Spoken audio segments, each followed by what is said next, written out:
OODAcast, informing your decisions with intelligence, analysis, and insight. Brought to you by the team at OODAloop.com. Hi, I'm Matt DeVoe, and thanks for watching the OODAcast. Today I have with me Michael Gibson, who was the book recommendation that we got a few weeks ago from Jimmy Sonny, Paper Belt on Fire, who has a very interesting background and a very interesting perspective on a lot of issues that I know will be of interest. So, Michael, thanks for joining us. And, to start it off, I'd love to get your background that leads you to the position that you're at today running your fund. Hi, well, yeah, thanks for having me on. Big fan, so it's great to be here. And I'll have to thank Jimmy as well. His book, The Founders, is certainly a lot of fun and dovetails into my own story a little bit. So his book is on PayPal. One of the leading characters of PayPal's formation is Peter Thiel, the investor. Through a series of unlikely events that I recount in the book, Peter hired me to work at his hedge fund. And he hired me for one purpose. So I have a background. I thought I was going to be a professor of philosophy. I studied ancient Greek and Latin, background in literature and philosophy, and I was working towards a PhD in philosophy. But I dropped out and I had become a journalist. But Peter hired me. I met Peter. I ended up in an interview with him, and we just gelled philosophically. We were talking about economics and this French literary critic Peter admires and studied under at Stanford named René Girard. And after an hour, Peter just said, "Hey, do you want to help me teach this law school class at Stanford this winter on philosophy and technology?" And I thought, wow, this is fascinating. So I said yes. And he said, "Yeah, we'll get you set up as an analyst at the hedge fund and you'll work on this." So that's how the interview ended. And I was like, okay, I have no background in finance, but this is just such a unique opportunity. I got to do it. Well, fast forward, I think it was like a month and a half to my first day of work. I can tell you the exact day, September 27th, 2010, because I showed up to work. It's exactly as you imagine on TV, how finance is portrayed. I'm at this hedge fund trading floor, stock ticker on the screen, all that.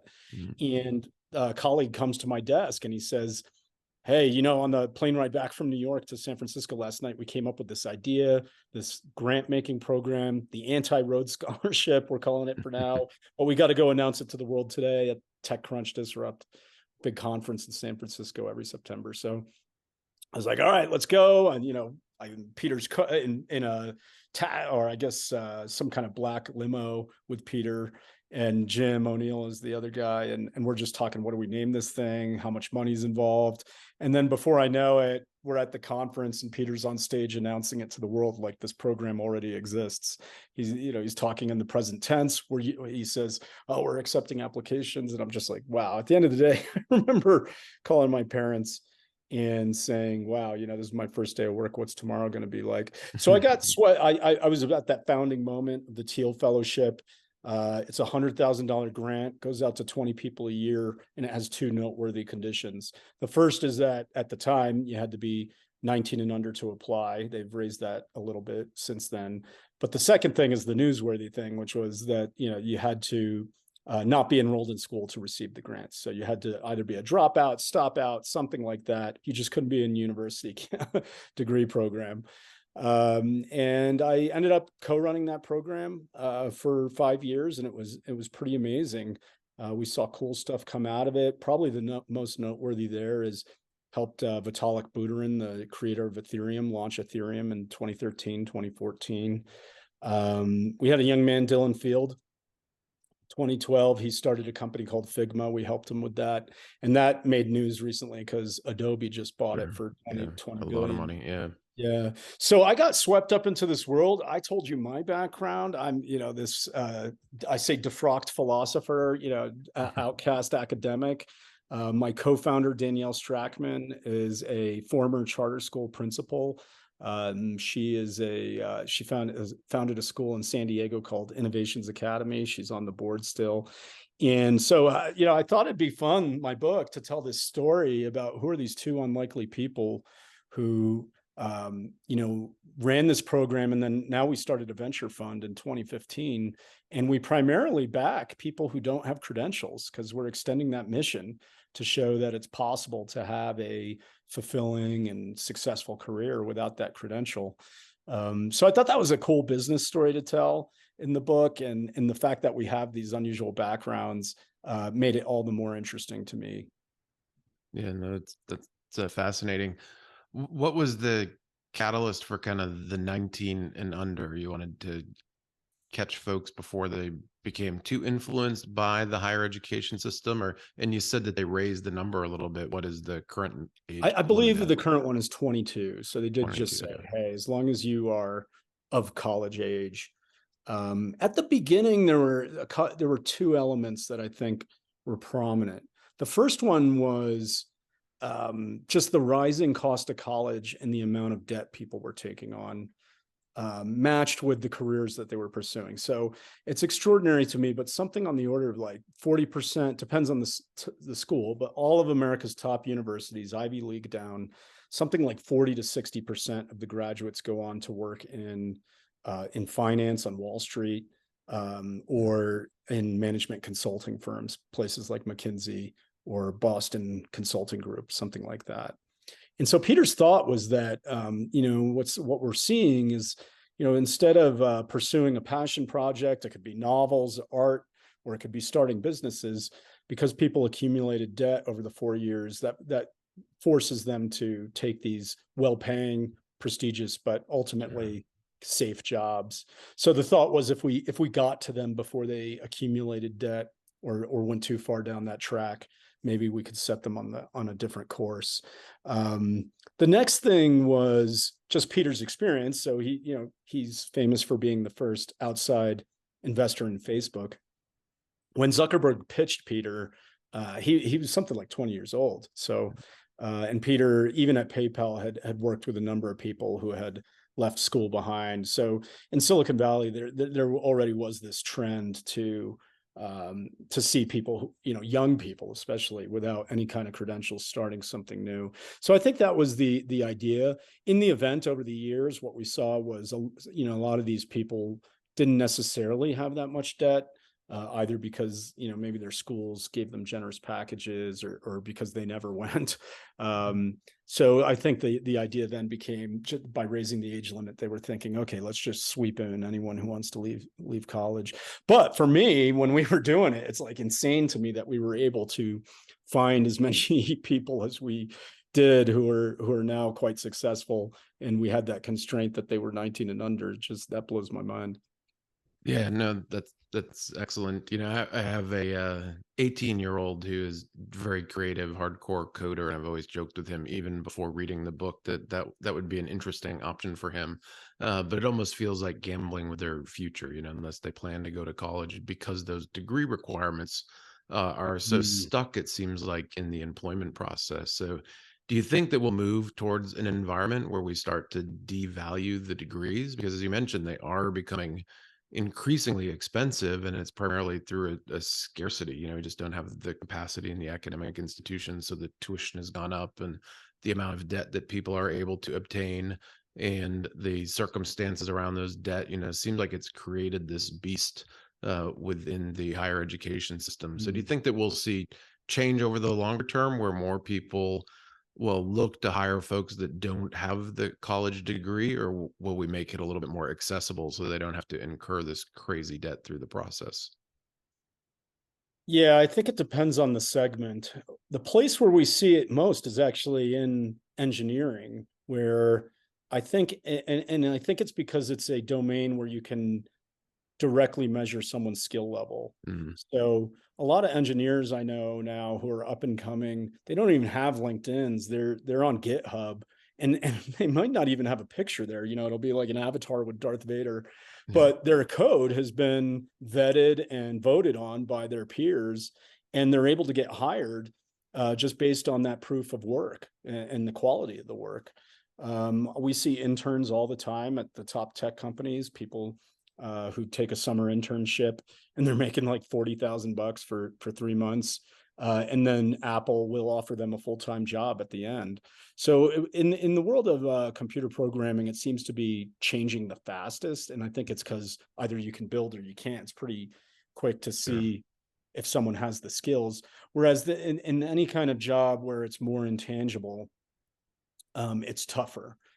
So, I think what's happened in our society is we've had the labor market outsource the job interview and, job, in diligence process with any candidate. They've outsourced that to the university system. And now we've asked the government to pay for it or families to take on debt. There are two competing theories. Like it is true. Plain fact is that people who have college degrees make more on average than those who don't, those people who only have high school degrees. But the debate among economists and people who study these things is like, okay, what explains that wage gap? The standard story that everyone wants to believe is that not that every college degree is a vocational degree, but indeed that for some reason, you're obtaining skills in college. And then once you graduate, the labor market rewards you for having those skills. It's called the human capital model. A lot of people believe in it. But when you scrutinize the evidence, the competing theory seems more plausible to me. And that's called the signaling theory. And what that says is people aren't actually learning skills in college, at least not that they use on the job. In fact, we know whether in your personal life or people, so many of us have careers that have nothing to do with anything we studied. And that's just anecdotal, or we've forgotten what we learned. So it's pretty weird that you would be rewarded for things you've forgotten for your life. That's bizarre. So what the signaling model says is actually what the colleges do is help sort the labor market. IQ or cognitive skills, okay, that's part of it, but you can test for that. What you can't test for is someone conscientious enough and hardworking enough to undertake a 4-year project in which they take on assignments and complete them and meet deadlines and show up. And so the labor market is pretty much just using that as a way to say, okay, here's a way to separate the lemons from the good quality labor in the market. So if you believe that, then maybe it's not even about the cost of college. It's like, we just need to find a cheaper way to send that signal to the world. Yeah. Yeah, and that argument really resonated with me, when you look at it from the perspective of the college signaling is exactly that. You show you can get up, you can go to class, you can do work, you can, do something for 4 years straight, kind of conditions you, even the schedule itself, right? The hours that you keep and the work that you take home. I mean, it kind of is like a little bit of a mini workforce, environment. So I hadn't really thought about that aspect of it. And I'm one who, in my hiring and all my companies have never had a degree requirement. Some of the smartest people I've worked with had high school degrees only. So I've always had that kind of counter narrative with regards to that signaling. So that's why I think I found your story so compelling was, putting a program in place for people to go and pursue an alternative and also be successful, come up with interesting ideas. And I'm sure some weren't successful, but probably benefited from kind of the intellectual freedom that afforded them to go and work on something that they were passionate about. Yeah, absolutely. We did it. We had major successes. I've mentioned a few, but we've also had people who flamed out. The company, maybe the idea didn't work. I don't know the total number over the years, but I'd say it's only a handful that actually went back to college and finished. I mean, some people just went on and started their next thing, or maybe they got, acquired, not for big money, but just to work at a bigger company, and they're on their way. So to me, I was really impressed by the paths that people carved for themselves, even if they didn't, become some big tech startup success. And then on the society-wide level, I think it is sad that it's like we have this cross current right now. I've seen some governors start trying to lighten up the degree requirements for people who work for, state government roles. I wish it's so odd to see jobs in the past that didn't require a degree now do. I mean, you see this on the police force, for instance. It's like, and I'm not sure necessarily that policing has improved by requiring that degree. I'm more of let's see if the apprenticeship model works first. get real learning by doing, hands-on experience from the pros. I think, that's often the best way to learn is actually by doing something. So I wish we did embrace that idea more as a society. Yeah.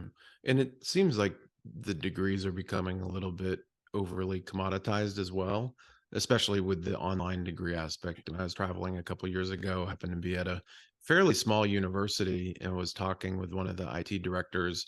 And he was talking about just how large and expansive their IT environment was. And it took me by surprise given the size of the campus.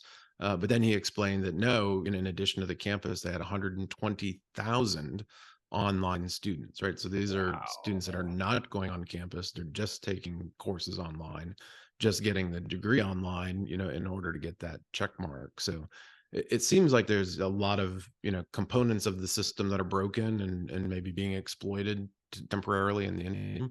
But I like the overall thematic, you had with the book is that we can break away from the system and that there are alternatives. So I have a right. and The title of the book is a little bit of an odd one, I found, because I call it the paper belt on fire.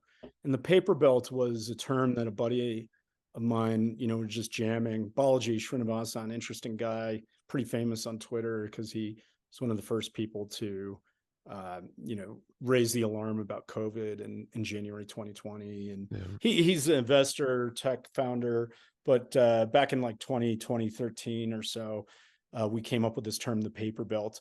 What we noticed was the Rust Belt defines the Midwest, these hollowed out industries in Indiana, Ohio, Michigan, hollowed out due to technological change or globalization. And so we were forecasting that a lot of the institutions and businesses on the East Coast from Washington, D.C. to Boston, symbolically, were going to face pressures either from their own failure or from competitors that might emerge in technology.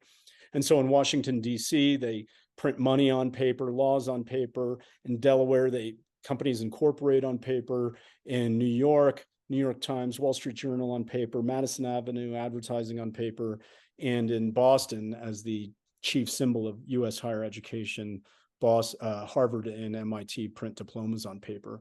Now, the one thing these sorts of paper-based systems all have in common, and I probably go too far at length in this in the book, is that when someone issues you a piece of paper like a diploma, that institution is acting as an authenticator of something to validate that this thing is real, or that it signals something important.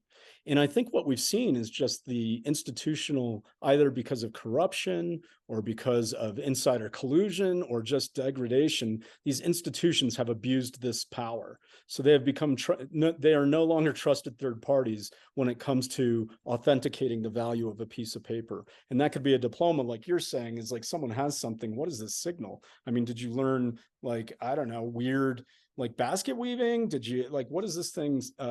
What skills does it convey? Not sure. I think the same is true of the dollar. The Fed prints dollars on paper. They authenticate them as real, but it's quite clear that the value of a dollar is being lost over time. And can we trust these people to act as custodians of its value? I'm not so sure anymore. So I'm so steeped in the language of the crypto cypherpunk stuff. I talk about Bitcoin. I mean, I mentioned Ethereum, so certainly part of that. So I wanted to use that analysis to talk about these institutions that rely on paper, that they are in fact trusted third parties that, may no longer be trustworthy or at least reliable in the sense that they used to be. And it's true of colleges. It's also true of the Fed. It's true of the media. They print news, but is it news? Hard to tell these days. Yeah, definitely.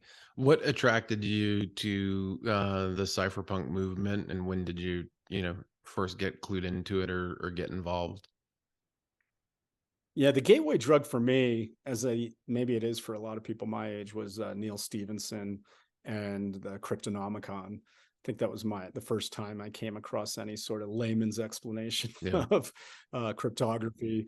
And it's a wonderful novel. It blends sci-fi with historical fiction. If anyone hasn't read it, I recommend it. So I read that when I was in grad school, and I do have libertarian tendencies, when it comes to distrusting authority and being, also a romantic view of the power of technology and the imagination to make things better. So around that time when I was in grad school, I started learning more about it. And then by the time I've been involved in side movements like the seasteading stuff. One of the original seastead ideas was a group of people who wanted to set up a data haven off the coast of England.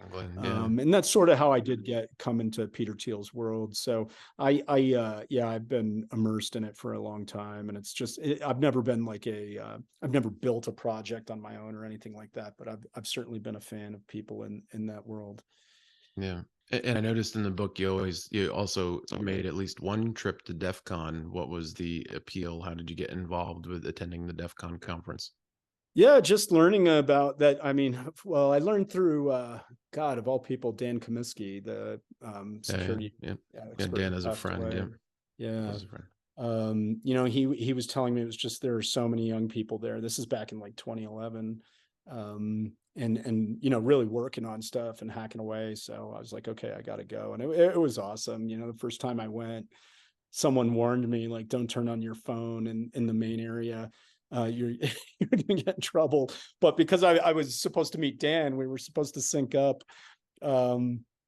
I had to turn on my phone, and before I knew it, all the settings were changed somehow. I don't know how to this day, but my settings were changed. But I was able to meet up with Dan, and I was just out there recruiting, always looking for talented people. I think the hacker community certainly has a large number of younger people who are sort of eccentrics and off the beaten path. And so I did love attending that. And I haven't been in a few years, but I should go back because it's such a cool thing. Yeah, you definitely should come back. I've been going for over 25 years, so it's okay. Wow, near and dear to my heart. So when you mentioned it in the book, of course, I was trying to figure out who is this cipher person, but based on the description. Yeah, so I met him at DEF CON. He is still to this day one of the best engineers I've ever met. He just, but I did want to tell a story about when we look for people to found companies. I think when we first got started, we were too biased towards the sort of lone genius view of creation. That we met a lot of gifted people in the technical realm, in the world of numbers and logic and so on, but they weren't so good at working with other people or working with investors or talking to customers. And that was an education for us. And it sort of narrowed the Venn diagram for the type of people that we were looking for. They not only did they have to be good at coding, let's say, but they also had to be good with people and have some level of emotional intelligence. So yeah, I tell a little bit of story about working with a young man. Sadly, he kind of, I think he had mental health issues and sort of fell off the map a little bit, but he's a great guy and I wish him well. Excellent. Yeah, I think, one thing with regards to the hacker community is it's a community that doesn't seek to ask for permission before it does things. Right. And I think that's what I'd always, never had encountered the term paper belt until I read your book, but I'd referred to things like permission slips, right? So like your diploma is a permission slip to get employed, your, incorporation tax, your permission to have a company, you get quoted in the newspaper, it's your permission to be an expert, right? Yes, and I think one thing about the hacker community is that kind of goes all out the window. It is, how can you take this technology, take it apart, make it work better, figure out what its vulnerabilities are, and just has been always pushing the envelope as it relates to thinking about the use of technology and also some of the, the negative side effects as well. So. Yeah, that's exactly right. I love that. And a big theme in the book is this idea that outside of computers and smartphones and internet technology, that the rate of progress has actually slowed down in science and tech. So if you look to things like, energy creation, healthcare, even areas like education itself, we haven't been making a whole lot of progress. And so it's a big question as to why. we could debate that issue, but like, let's assume it's true. One of the things that we want to do is just and sort of spread this hacker mentality of permissionless exploration. And from this perspective, it's like as if we live in a low trust society, because when I look at what it takes to become a scientist, not only do you have to do the 4 years undergrad, you have PhD, postdoc. By the time you're in your mid 30s, maybe late 30s, only then it appears, are you trustworthy enough to receive a grant to run some kind of experiment? And by that time, you've just been beaten down by the system and homogenized to that. Are you really going to try a radical idea out? So I wish we could find ways of advancing people to the frontier more. The hacker mentality is great at that, and just not asking but probing. Yeah, it's been a call to arms of mine in the hacker community over the past maybe I guess 6 or 7 years. When I gave a keynote at B-Sides here locally, and said that the saddest thing for me that could ever happen within the hacker community is for the hacker mindset, I call it hack think, to only be applied to the problems of technology, right? I feel like that approach can be applied to all sorts of issues within society, and that should be the next kind of evolution of the hacker community, because there's a lot of us out there now. There's 30,000 people that show up at DEF CON, and that's just a small representation. But I definitely one of the people I love who embodied this real quick is it's a classic. So if you haven't read it, definitely pick it up. Is the Richard Feynman, Surely You're Joking, Mr. Feynman memoir, because he talks about how he just decided he wanted to learn how to crack safes. And he was doing this in Los Alamos with classified information. So he had the hacker spirit at heart, and I think it did infuse his science with this spirit of cracking nature's secrets. I always admired that in Feynman. Excellent. Yeah, no, I had read the book, but I didn't remember that story. So that's a good one. I'll have to go back and reread that. Oh yeah, he became a pro at hacking into safes. Pretty interesting.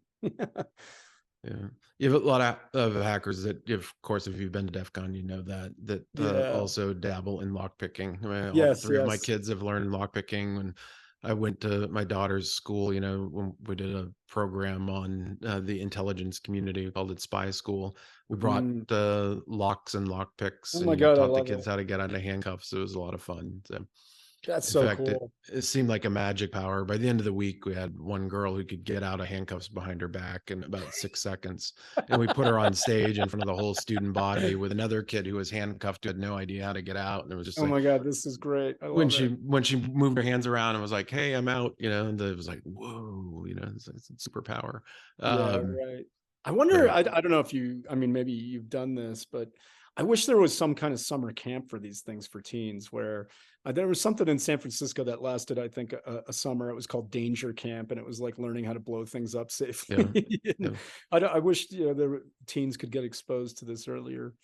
Yeah, for sure. I mean, I drag my kids along to conference. They've been to DEF CON and to the kids' version, to Roots.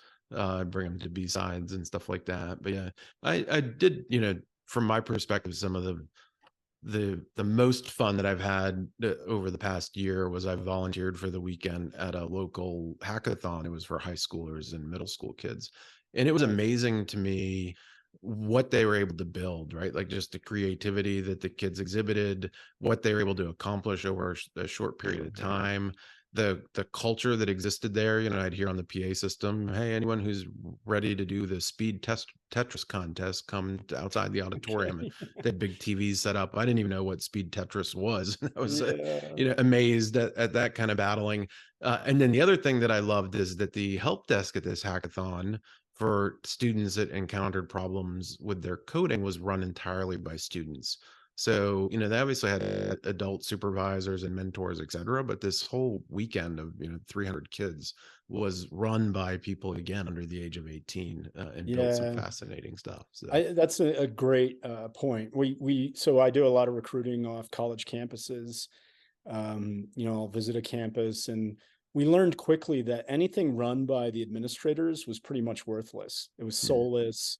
Wasn't responsive to true needs. And this would be like, even if they had an entrepreneurship program, innovation center, it's all just like, it's got the feel of a like a train station or something. I don't know. It's not, Mm. it doesn't feel like a place where people are actually building things. So we learned pretty quickly that the only, the real people doing stuff are student-led organizations, whether it's like some kind of hacker house or, the students who run the hackathons and stuff like that. It was those were always the most exciting things. Yeah, for sure. I used to, when I ran my company Fusion X, we used to recruit out of the Nova hackers here, the Northern Virginia hacker group. Oh, group. And we would just show up and buy pizza and say, we just want to Yeah, tell you what we do for 1 minute. exactly. If that sounds like it's of interest to you, talk to us afterwards, but buy a couple $100 worth of pizza for everybody. We'd get great candidates out of there.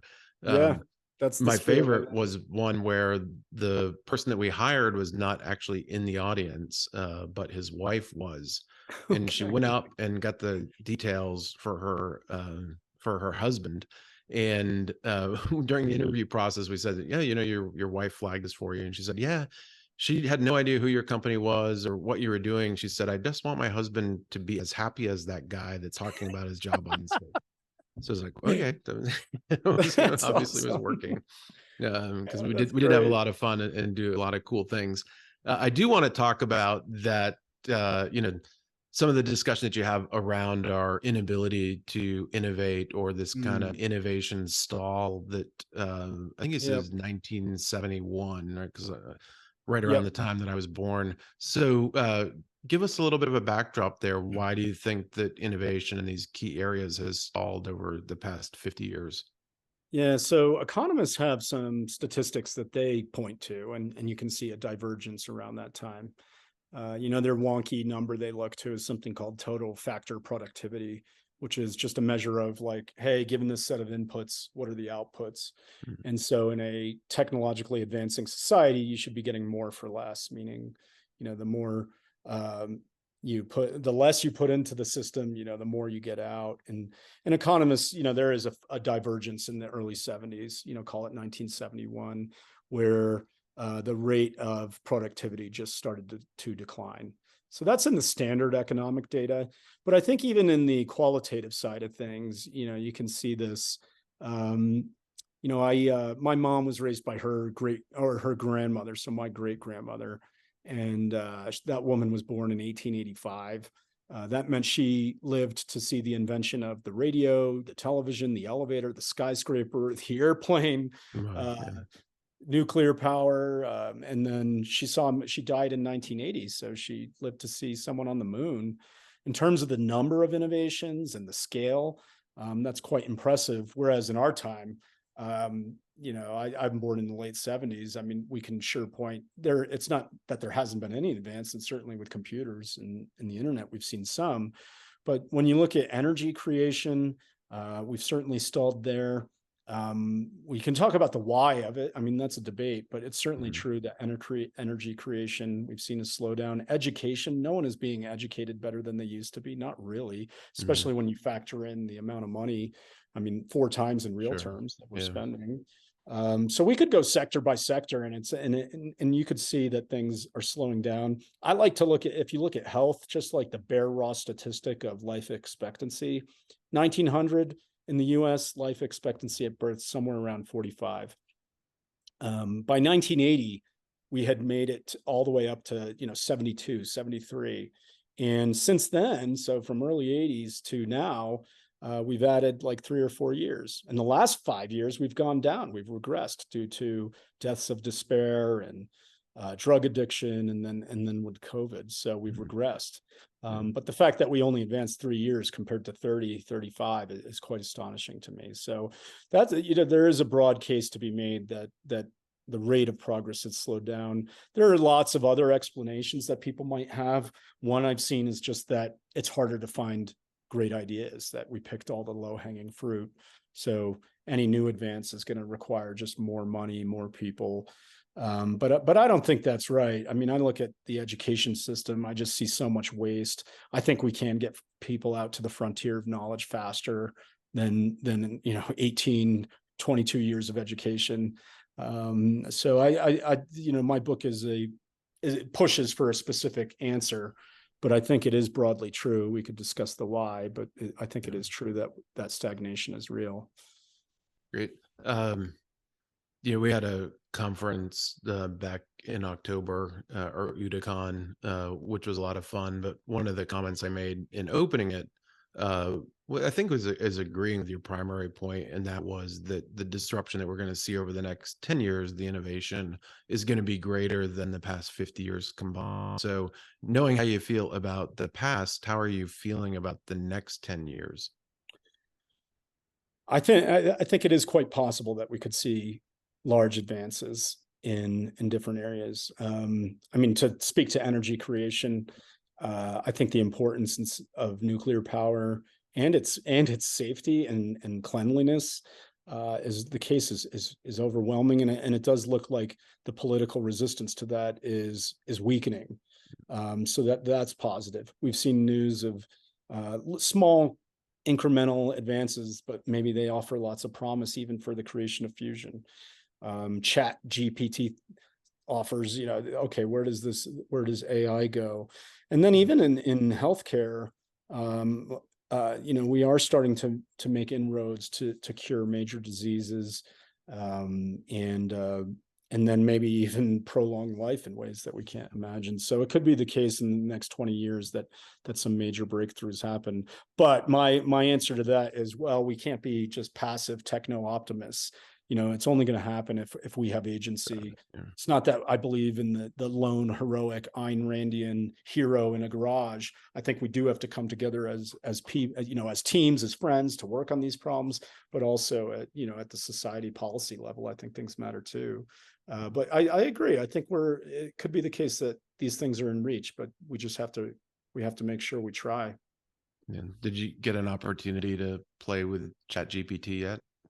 Yeah, I've messed around with it a little bit.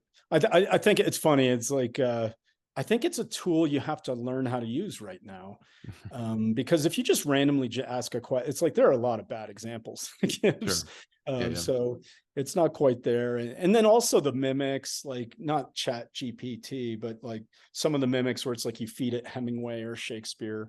Like if you don't know Hemingway, it sounds like Hemingway. But if you have read his novels, you're like, this is like pretty derivative stuff. So I think it has some way to go. But I think as a tool, I think it holds out promise for, maybe it becomes a competitor for Google search where, people are, instead of looking for links to other things, Chat GPT could just like set up a first answer. How do I make a sweet potato? How do I roast a sweet potato? Well, it just answers, Yeah, I do find myself with a browser tab open with ChatGPT and using it for research. I actually think I used it when I was writing up the OODAcast post for my interview with Jimmy, where I just said, what companies have been founded by early employees of PayPal, and it gave me a list. And then I said, please give me more, and it gave me more. So, and I've had interesting experiences with it where I've asked it fairly kind of nuanced questions, and it's provided incredible responses, which it fascinated me a little bit. And we have noticed a huge disparity just between using their interface and using the API. There are things that it doesn't want to do via its interface that it will do if you ask it via the API. So, our CTO Bob did this great proof of concept. He was flying to Hawaii on vacation, and just in the flight out there, he built a website that it basically uses the ChatGPT API, but it front ends the prompt to try and provide a response that is indicative of what an intelligence asset would provide. So somebody in the intelligence community, or a report that is going into the PDB. So levels of confidence, alternative options, other things you should consider. And the results coming out of that have been pretty fascinating. Obviously, there's some massive failures that occur, but there's also some very interesting successes that come out of it. So it felt for me certainly like a bit of a great leap in that space. Yeah. That's impressive. Yeah. So, after the Thiel Fellowship, you decided to raise a venture fund. So can you tell us about the investment thesis and kind of the process and some of the investments that you've made? Yeah. So by 2015, we saw this was an investment opportunity, that no one was systematically focusing on this demographic, have degrees. So Danielle and I set out to launch a fund. We named it 1517 because we saw a geeky historical analogy between the Protestant Reformation and the corruption of the church in the 16th century. So 1517 year nailed to a church door. What his theses were about was the church selling a piece of paper. So the church was selling an indulgence. It was telling people, hey, if you buy this, you could save your soul. And so we thought, the same thing's going on with universities. They're selling a piece of paper. It's this diploma. Yeah. They say it'll save your soul. So we thought 1517 would be fun as a name. And people always asked about the number when we wore it on t-shirts and stuff. The other thing about the Luther example that we were inspired by was that the printing press had been around for, I guess, 50 years or more, but it had really diffused throughout Europe by that time. And Luther's 95 Theses were sort of like the first trolling listicle to go viral. And it was only made possible by the printing press. And also the printing press made possible the vernacular Bibles and all sorts of things. So it stands to reason that maybe that's what inspired people to begin to want to interpret these things for themselves. So likewise, we hope that technological trends are moving in a similar decentralized fashion, especially when it comes to something like education and learning, that people can take these things into their own hands. So that's 1517. We've been in business now 8 years.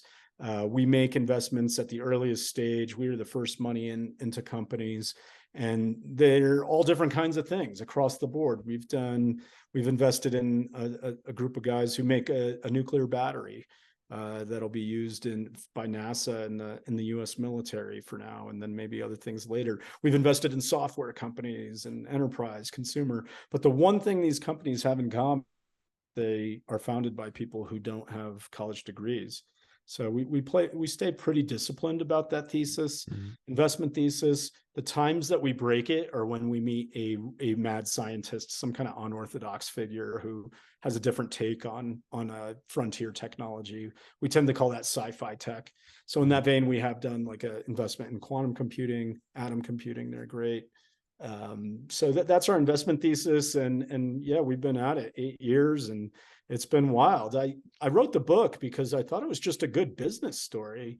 I haven't, there's a book from the early 2000s called E-Boys. It's about this VC fund that invested in eBay. There's Tom Perkins has his memoir, but that's really gossipy. He married a mystery novelist, Danielle Steele, romance novelist.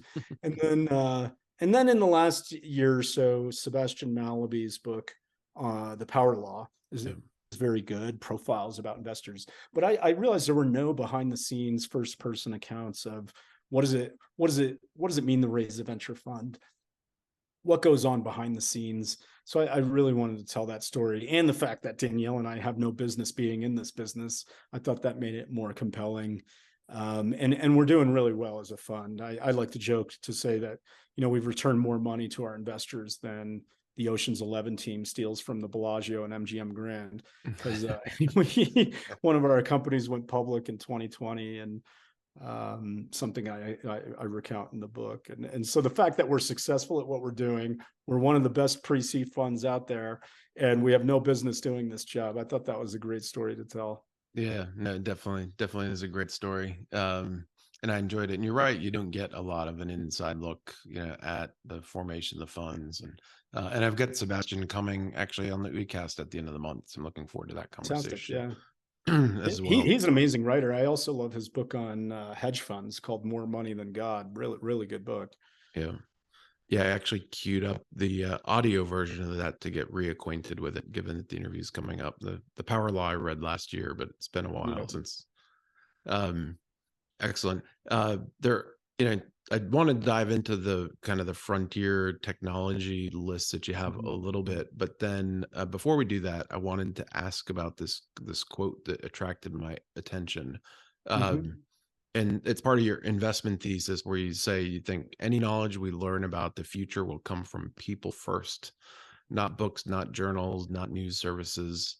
Can you can you step through kind of that perspective, and how it fits into your investment thesis? You talk about the mad scientists, the people who haven't been through the Right. degree program, but how else do you kind of qualify that when you're looking at the opportunities?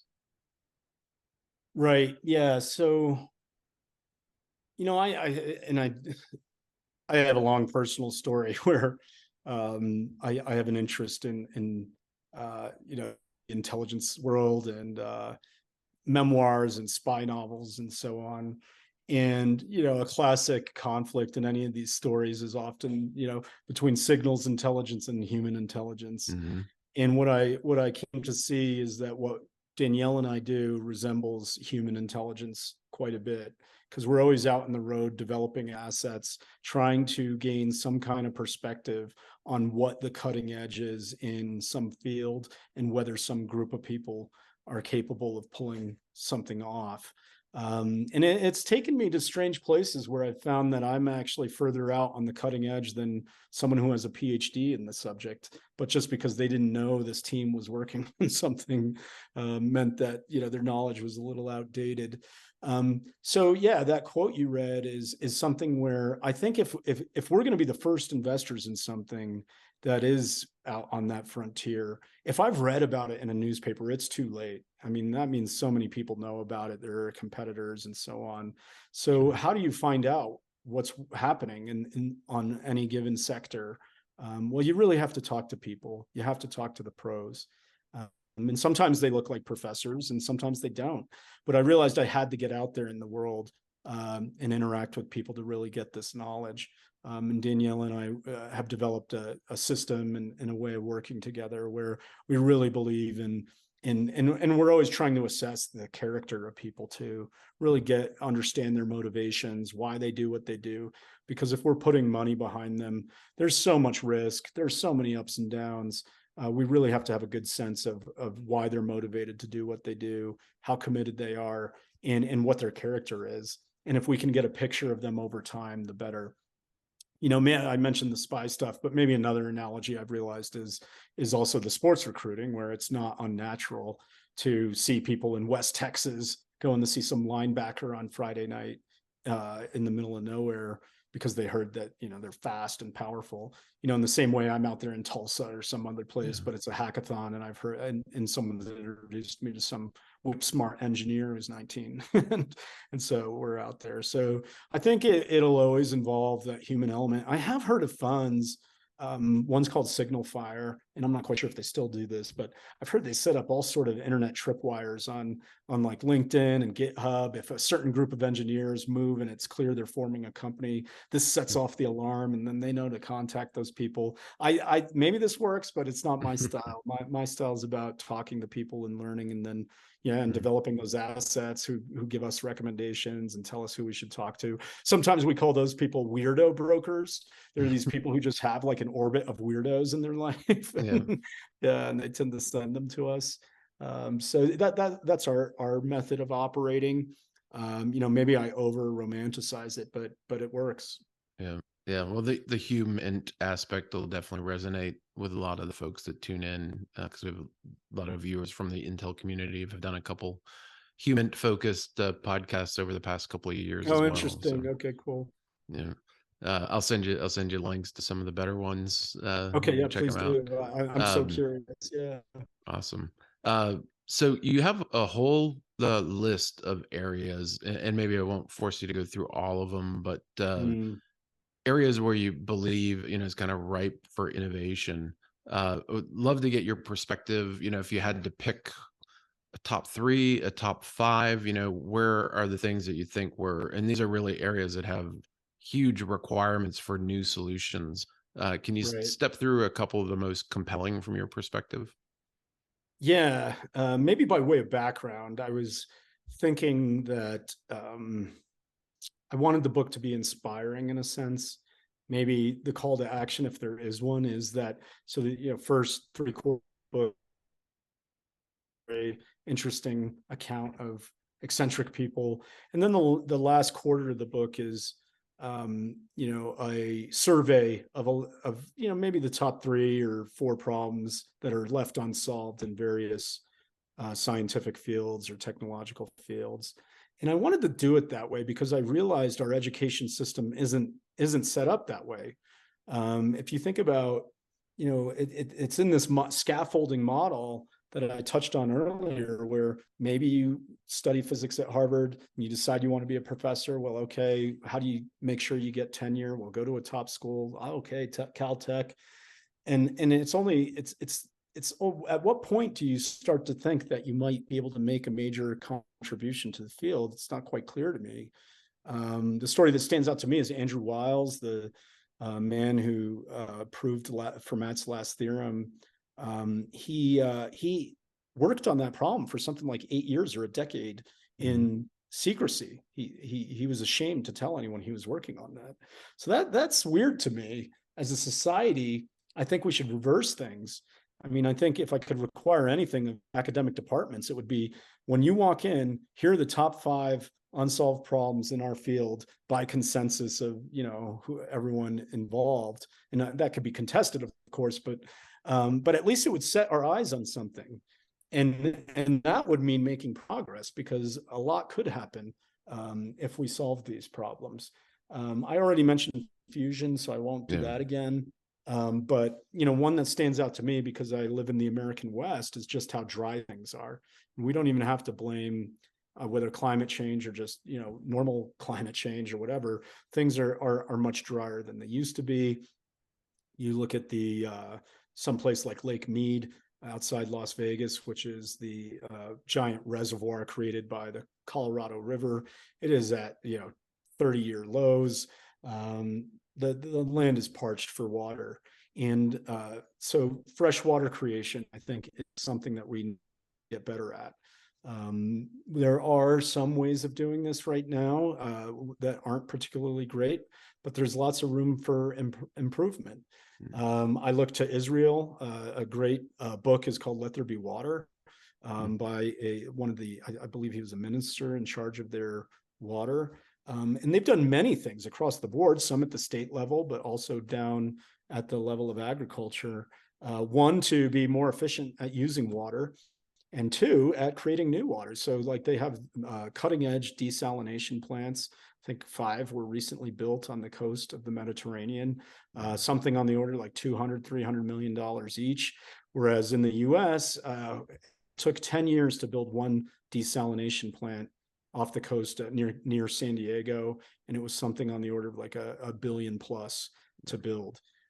So we need to get better at this, and it bothers me that we just, people shake their fist at the sky and they pray for more rain. But I don't think we have a water shortage. We have a shortage of innovation, shortage of dynamism, and I think Israel is a great case in point to show that we could do these things. Another one is I think that's fundamentally clear in the last year or 2 years is infectious disease. I think we really do have to work harder because I don't think social control, to me, might, maybe it slows things down, but there are so many, already existing diseases that could be made worse through bioerror or bioterror. It is coming. It's like, if there's one guarantee I can predict about the future, is that there will be more pandemics to come. And so I really think we need to work on the tools to handle these things, all the way down from vaccines to testing.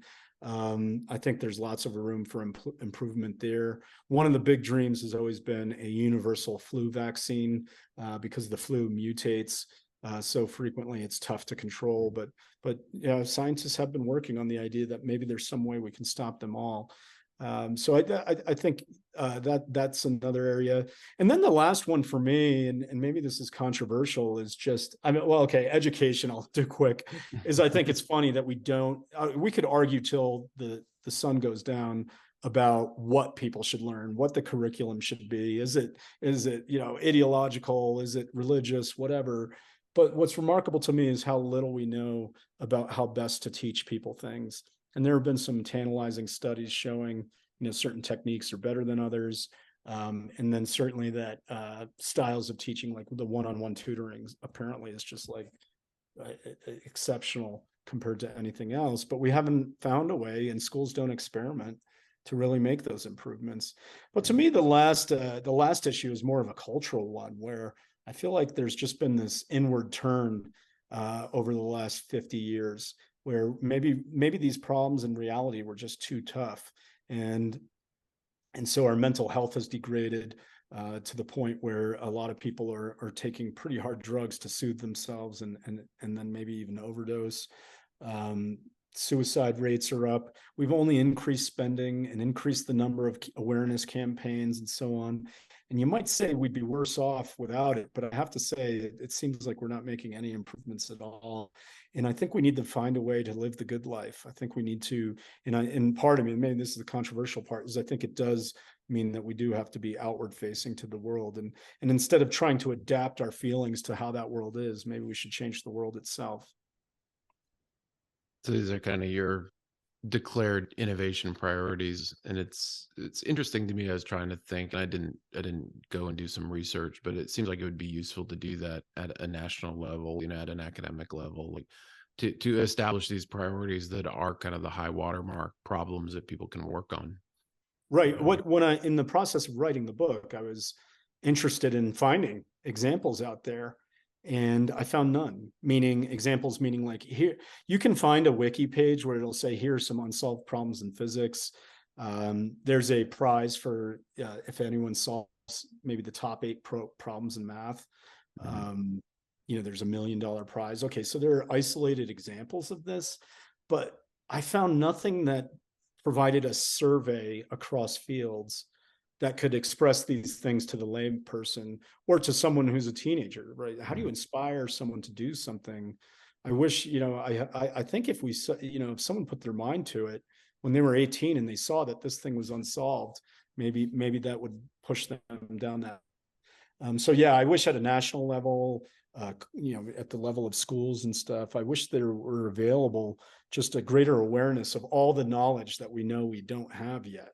We don't know how to fuse 2 atoms together to produce energy. Not well, right?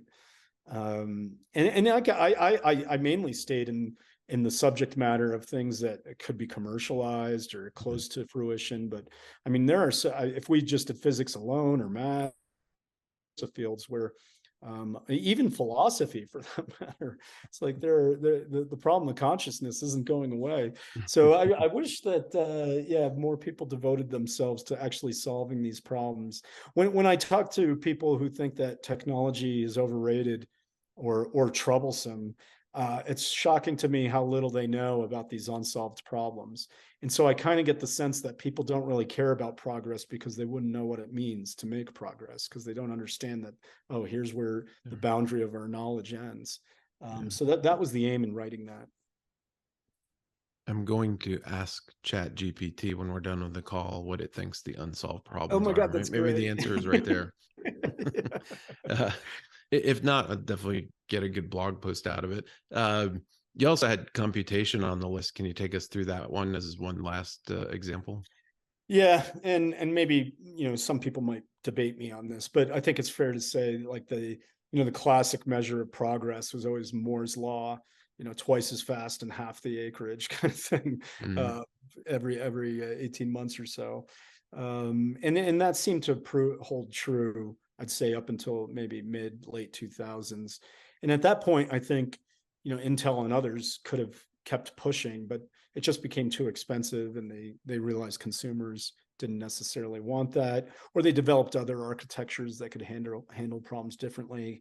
So I think we are reaching the end point right now, the current paradigm, when it comes to computational power, speed.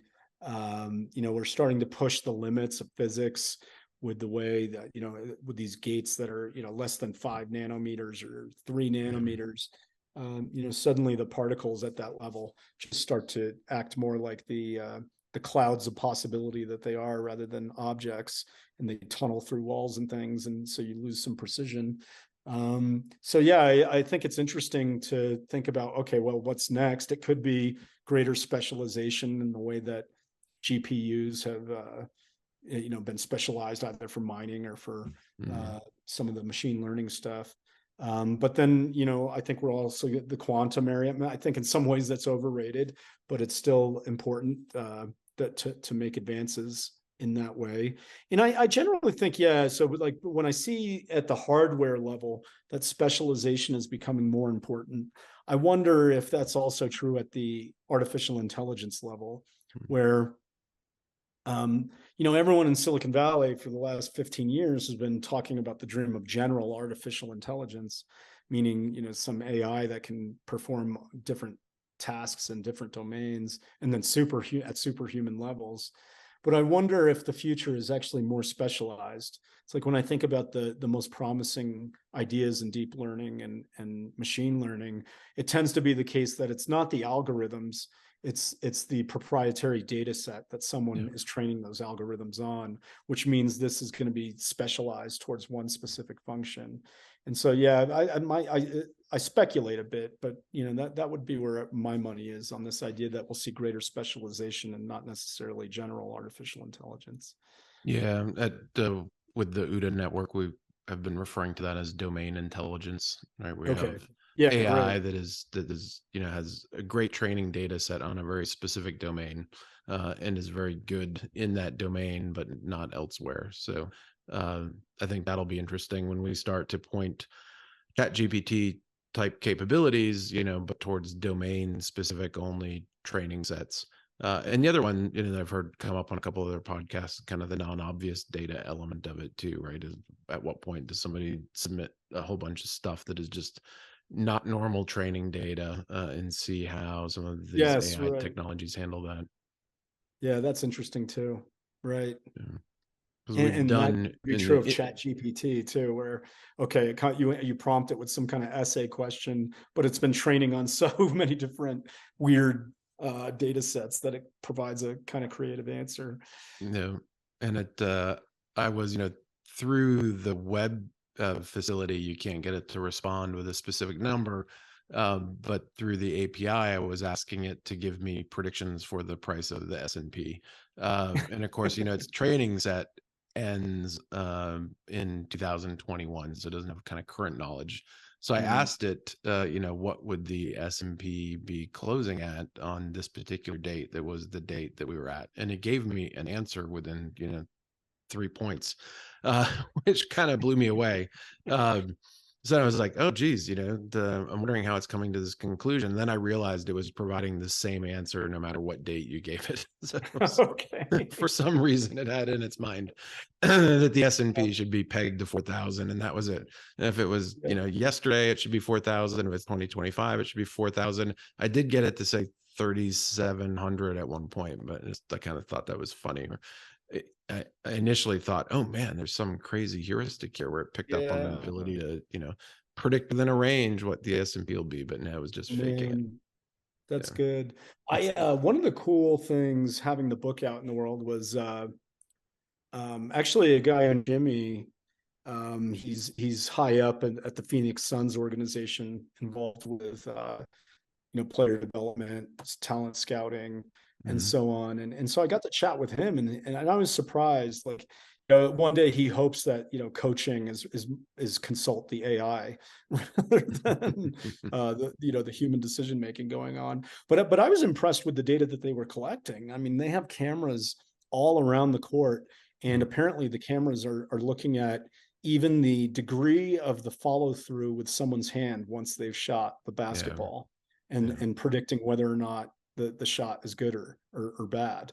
And that's fascinating to me. I mean, wow, okay, what are these data sets going to tell us about how teams compete in traditional sports? That could be interesting. Yeah, could be interesting, or it could be, could overly structure the sports as well. Yeah, the way, and there are people who think it's ruined the sport. Like in basketball, the big change in my time, I'm not a huge sports fan, but I remember the days of Michael Jordan with you had fast breaks and multiple people scoring, but now it's all like all the shots are 3-pointers. You tend to get a lot of isolation. Apparently that's just what the stats guys say, right? Is like, hey, it's worth taking these open uncontested threes, but it makes it for maybe a little more boring game in my mind. And then the same is true of baseball, where you get these people who are swinging for the fence now all the time. And so you get that shift in the infield, and it just makes the game more boring in my mind. Yeah. That's why I'm a hockey fan. I coach hockey. Still Oh, a lot of good. serendipity in the sport of hockey. Yeah. Yep. A little more randomness thrown Yeah, in. for sure. Yeah. Yeah. Excellent. Well, hey, I appreciate the time that you've taken. I do have one final question that I ask of everybody, and that is, what have you read recently that you would recommend to the folks that watch this OODAcast?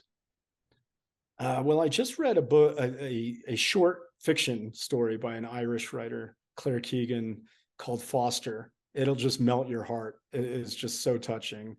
I don't read a lot of fiction unless it's like spy, not genre fiction. That melted my heart, and I loved it. On the nonfiction side, I just read a kind of weird choice, but a it's called a biography of a poem. So T.S. Eliot wrote a book, a poem called The Wasteland 100 years ago. And this book looked into the composition of the poem. And it's weird how I was fascinated by this because I love these creative clusters. And there's this one character, Ezra Pound, who is, he went insane. He was thrown into a mental hospital. He had, by the 1940s, he was on radio broadcasts supporting Mussolini. But long before that, this guy was like a talent magnet. If you think like Hemingway, Joyce, just anyone who was a great writer in the 1920s was basically discovered and supported by Ezra Pound. So I read that book, and it was surprisingly really interesting. Wow. Cool. We'll link both of those to the OODAcast as well. Given you mentioned spy novels, do you have any favorite authors in that space? So books? not quite recently, but I did, and the movie is terrible. No one should ever watch the movie. But this guy, Jason Matthews, is a former case officer, retired, and he wrote a series of novels that I just love. I think the first one might be called, I can't remember the first one. Jason Matthews is the author, though. I know one of them is called Palace of Treason. Can't remember the first name. I really love the awful movie with Jennifer Lawrence. It was just comical, but as a Red former Sparrow. Yeah. Red Sparrow, that's yeah. And so the trilogy is just a lot of fun. Of the characters, and I think because he's a veteran, to the extent that he can, you feel like you're in the world. Yeah, that was a good one. That did some beach reading with that series originally. Yeah, that's a great beach read for sure. Yeah. Cool. Well, excellent. Well, thank you so much for joining us. Really appreciate it. And look forward to interacting with you in the future. I'll try and find some renegades to send your way. Or we can get you out for a visit to the Hack Factory. The little I know. I would love to studio. like any of those events you mentioned. I'd love to know more about. So absolutely, yeah. I'll get you the details over email. Okay, Matt, it's been awesome. Thanks for listening to this OODA Loop production. For the latest analysis on cybersecurity, technology, and global risks, please visit www.oodaloop.com.